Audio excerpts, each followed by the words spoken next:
Assalamualaikum warahmatullahi wabarakatuh. Alhamdulillahirabbil alamin wassalatu wassalamu ala asyrofil anbiya'i wal mursalin sayyidina wa maulana Muhammadin wa ala alihi washabihi ajmain. Perkenalkan, nama saya Ainun Alfan Effendi, NIM 192101149. Di sini saya akan menyampaikan sedikit review atau kesimpulan dari materi yang telah diberikan oleh Bu Asna tentang pengantar fikih muamalah. Yang pertama, fikih muamalah adalah berasal dari dua kata, yaitu fikih dan muamalah. Secara bahasa, fikih berarti faham yang mendalam. Untuk muamalah sendiri secara bahasa berasal dari kata amala yu'amilu amalatan, yang berarti saling membantu atau saling bekerja.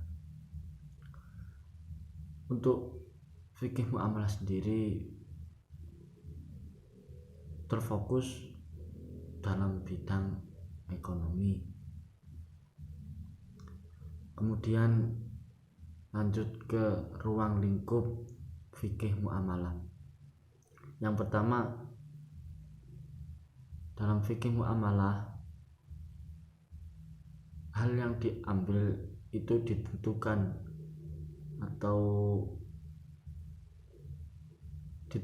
dalam Al-Quran dan hadis, seperti pernikahan, jual beli, waris, dan lain-lain. Yang kedua, bahwasanya fikih muamalah itu juga berasal dari ijtihad atau proses pengambilan hukum itu sendiri. Tetapi para mujtahid tetap berpedoman pada Al-Quran dan hadis. Bentuk ini dipengaruhi oleh situasi dan kondisi sosial pada saat ini, atau juga fikih muamalah kontemporer. Lanjut pada asas dan macam-macam. Pengertian dari asas itu sendiri secara bahasa berarti dasar atau tumpuan dalam berpikir,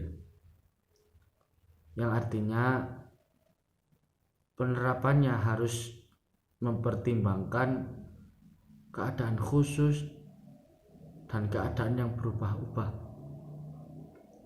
Macam-macam asas. Yang pertama adalah atau keadilan. Bahwasanya dalam fikih muamalah ini harus adil, harus semua rata dalam masyarakat, baik miskin maupun kaya, itu harus semuanya sama rata. Maka demikian dibuatlah ada hukum zakat, hukum sedekah, hukum infak, dan lain-lain. Yang kedua yaitu muawanah. Bahwasanya dalam muamalah itu harus saling tolong menolong, harus saling membantu. Semisal dengan membuat strategi bisnis yang keduanya itu saling menguntungkan tanpa ada kerugian dalam satu pihak. Yang ketiga yaitu musyarakah, yaitu saling menguntungkan bagi keseluruhan masyarakat, bahkan bagi pihak yang terkait itu harus menguntungkan satu sama lain. Yang keempat, manfaah. Bahwasanya muamalah memberikan manfaat bagi pihak yang terlibat maupun bagi masyarakat dalam rangka kesejahteraan bersama. Yang kelima yaitu antara din. Antara din di sini kerelaan masing-masing pihak, baik yang menyerahkan atau yang menerima, itu harus rela, benar-benar rela tanpa ada suatu faktor terpaksa. Yang keenam yaitu adamul gharar, yaitu tidak boleh tipu daya atau salah satu rugi, salah satu untung itu dilarang, sehingga hilang kerelaan di salah satu pihak. Yang ketujuh, bebas membuat akad tanpa terikat adanya undang-undang syariah. Berarti kita bebas membuat akad, pokoknya itu semua pihak itu bisa menerima tanpa ada unsur paksaan itu tadi. Lanjut, kemudian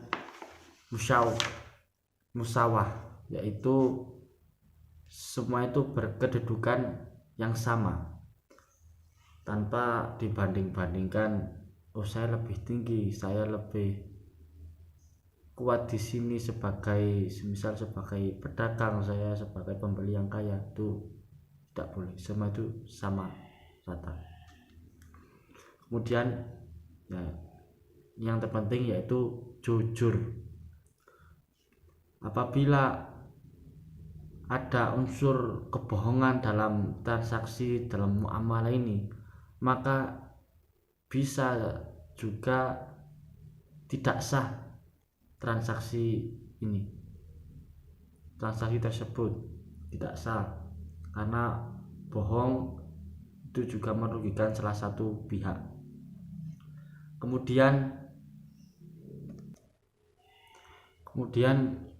dilanjut pada hal-hal yang dilarang dalam bermuamalah.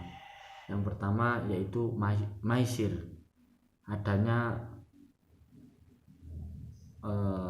peristiwa judi, bisa untung bisa rugi, itu jelas-jelas dilarang dalam Al-Quran. Perjudian itu diharamkan. Yang kedua, gharar, yaitu ketidakjelasan dari segi barangnya, transaksinya, waktunya tidak jelas, maka itu tidak diperbolehkan dalam bermuamalah, karena bisa juga nanti kembali lagi ke pihak tadi, akan merasa rugi, akan merasa terpaksa, itu tidak diperbolehkan.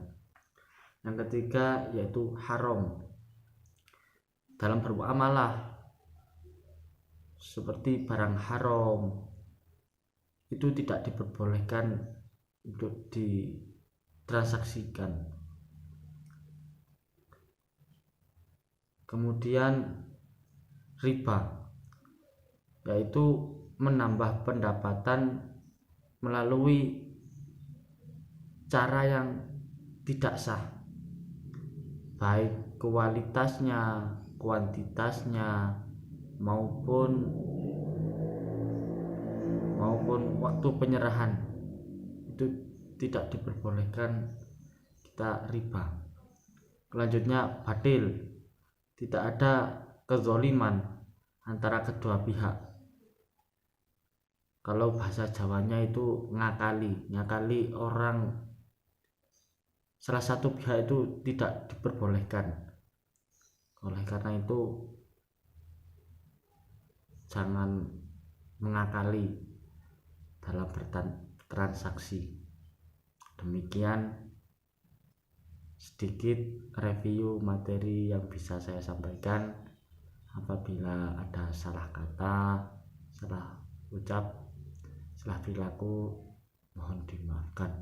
Semoga bisa istiqomah, dapat ilmu yang bermanfaat barokah dunia akhirat. Amin amin ya rabbal alamin. Wabillahi taufiq wal hidayah. Assalamualaikum warahmatullahi wabarakatuh.